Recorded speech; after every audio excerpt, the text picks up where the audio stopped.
নমস্কার সবাইকে। আমার চ্যানেলের নতুন একটি ব্লগে আপনাদের স্বাগত জানাই। আশা করি সবাই খুব ভালো আছেন, সুস্থ আছেন। চলে এলাম নতুন একটা ব্লগ নিয়ে।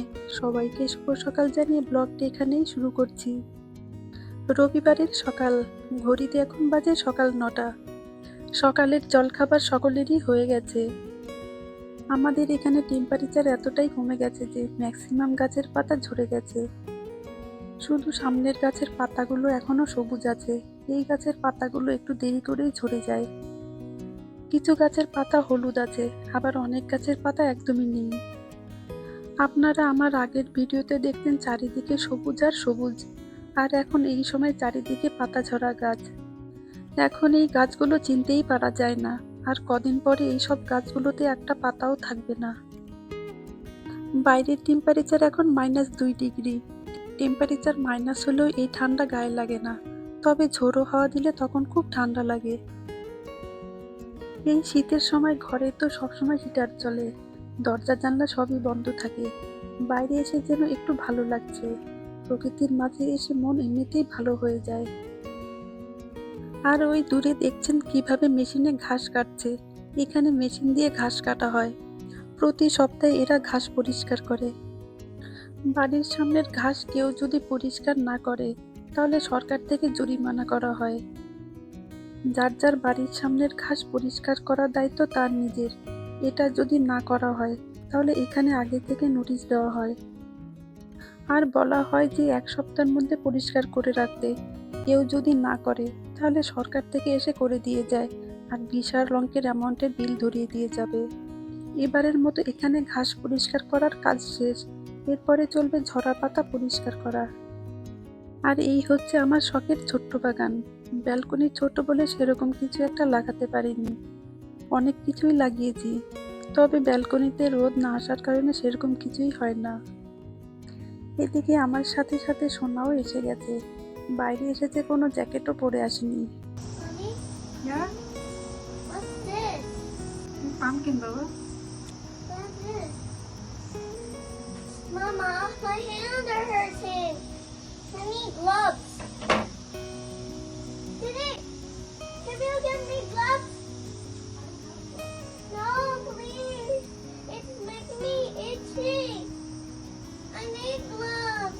Please stop giving to me. Please? I don't have gloves. I want to cut the pumpkin. This one? What? Over here? Yeah. So you didn't go I want to go in there. Did it? Mommy. That is Mommy. Mommy, I want to watch here. এই হচ্ছে কুমড়ো গাছ। গাছে কোনো ফুলই হয়নি, শুধুই পাতা।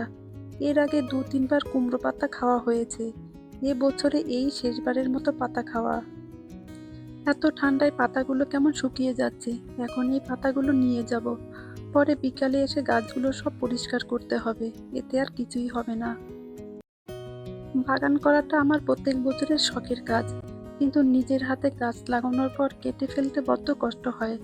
তবে এখানে যেহেতু এরকম ওয়েদার, সবাইকে এটা করতে হয়। 4-5 মাস গাছগুলো থাকে, তারপর এই শীতের সময় সব পরিষ্কার করে ফেলতে হয়। একদিকে যেমন পাতাগুলো নিয়ে রান্না করব, সেটা যেরকম ভালো লাগছে, তেমনি খারাপও লাগছে এগুলো তুলে ফেলতে হবে। প্রত্যেক বছরই এই সময়টা আসলে গাছ কেটে দিতে হয়। এখানে এইভাবেই সবাই গাছ লাগায়। প্রতি বছর জুন-জুলাই সামারের সময় গাছ লাগানো হয়, আর অক্টোবর-নভেম্বরে সব তুলে ফেলে। আমরা যারা গাছ লাগাতে ভালোবাসি, তাদের জন্য গাছ কাটা খুবই কষ্টের বিষয়। বাগান করার জন্য মাটি কিনতে যা খরচ হয়েছে, সেই হিসাবে কিছুই প্রাপ্তি হয়নি। এখানে তো গাছ লাগানোর জন্য মাটি কিনতে হয়েছে। এক প্যাকেটে 12 কিলোর মতো মাটি ছিল। এর দাম পড়েছে $10 মতো, মানে ইন্ডিয়ান কারেন্সিতে কনভার্ট করলে 850 টাকার কাছাকাছি পড়ে যায়। এই হলো আমার এক ঝুড়ি ভালোবাসা। একটু পরিশ্রমের ফলে এই যে প্রাপ্তির যে আনন্দ, তা বলে বোঝানো যায় না। চলে এসেছি রান্নাঘরে। এসে দুপুরে রান্নার প্রিপারেশন শুরু করে দিয়েছি। ভাবছি এই কুমড়ো পাতা দিয়ে চিংড়ি মাছ ভাপা করব। পাতাগুলো কি সুন্দর সবুজ আর সতেজ। এখানে তো কুমড়ো বা লাউ পাতা পাওয়াই মুশকিল। দেশীয় ইন্ডিয়ান দোকানে সারা বছর পালং শাক, ডাঁটা শাক, পুঁই শাক, মেথি শাক এইসবই পাওয়া যায়, কিন্তু কুমড়ো বা লাউ শাক মেলে না। কুমড়ো গাছ লাগিয়েছিলাম বলে এই শাক খেতে পারছি। গাছে কুমড়ো হোক বা না হোক, শাক তো খেতে পারছি। বছরে এই সময় শুধু এই কুমড়ো শাকটা খেতে পারি। সকাল সকাল মনটা ভালো হয়ে গেল ছোট্ট বাগানের এই ফলন দেখে। সে যাই হোক না কেন, দোকান বাজার থেকে তো আমরা সকলেই সবজি কিনে খাই, কিন্তু বাগানের গাছ থেকে যখন কোনো সবজি তুলি তখন খুবই ভালো লাগে। গাছ লাগাতে ও গাছের যত্ন করতে খুবই পরিশ্রম হয়, তবুও এই পরিশ্রমের প্রাপ্তির যে আনন্দ তা বলে বোঝানো যায় না। বাটিতে একটু পেঁয়াজ, 1 চামচ জিরে গুঁড়ো, 1 চামচ ধনে গুঁড়ো, একটু হলুদ, আন্দাজ মতো নুন, সরিষার তেল ও চিংড়ি মাছ দিয়ে সবগুলো ভালো করে মিক্স করে নিয়েছি। এবার কুমড়ো পাতার মধ্যে মাছ দিয়ে পাতাগুলো সুতো দিয়ে ভালো করে মুড়ে দেব। দেশে আমার শ্বশুর বাড়িতে শাশুড়ি মা খুব সুন্দর করে এইভাবে লাউ পাতা দিয়ে কই মাছ সিদ্ধ করতো। বাড়িতে হাঁড়িতেই রান্না করা হতো, আমি প্রেসার কুকারেই করব। গরম ভাতের সঙ্গে এই মাছ সিদ্ধ যেন অমৃত লাগতো। মায়ের হাতের রান্নার স্বাদই অন্যরকম। আমি হয়তো মায়ের মতো করে করতে পারবো না, কিন্তু মায়ের মতো করে চেষ্টা করছি। আজ যখন পাতাগুলো তুলে আনলাম, তখন বাড়ির সেই রান্নার স্বাদ খুব মনে পড়ছিল। ইলিশ মাছ দিয়ে ভাপা করার খুব ইচ্ছে ছিল, কিন্তু পাতাগুলো এত ছোট যে মাছগুলো ভালো করে মোড়ানো যাবে না। তাই চিংড়ি মাছ দিয়েই করছি, কিন্তু এই চিংড়ি মাছ দিয়ে মোড়ানো খুবই অসুবিধা হচ্ছে, পাতাগুলো এত ছোট। আসলে কি বলুন তো, আমাদের ব্যালকনির পেছনের দিকটা এত গাছপালায় ভর্তি যে গরমের সময় সেরকম কোনো রোদই পড়ে না। রোদ না আসার জন্য গাছগুলো সেভাবে বাড়তে পারেনি।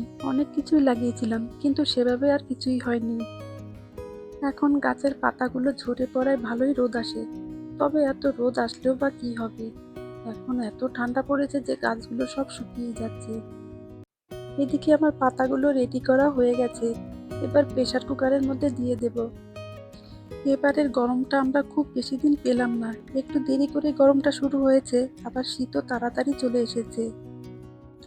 শীতকালে তো মাইনাস টেম্পারেচারে চলে যায়, এই মাইনাস টেম্পারেচারের সাথে চলে ঝোড়ো হাওয়া, আর প্রায় দিনই বৃষ্টি। শীতের সময় তো রোদের মুখই সেরকম দেখতেই পাওয়া যায় না। মাইনাস টেম্পারেচারে ঘর থেকে বেরোনো যায় না, ঘরেই বন্দি জীবনযাপন। এই শীত মানে ডিপ্রেশন ওয়েদার। চারিদিক অন্ধকার দেখতে দেখতে আমাদের মনও যেন ডিপ্রেশনে ডুবে থাকে।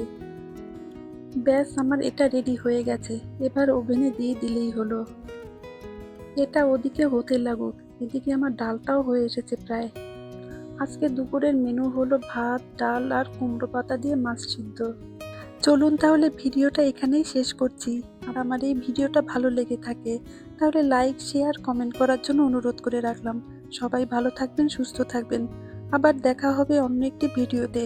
আর আমার চ্যানেলটা যদি ভালো লেগে থাকে তাহলে প্লিজ একটা সাবস্ক্রাইব করে নেবেন। সবাই ভালো থাকবেন, সুস্থ থাকবেন, সাবধানে থাকবেন।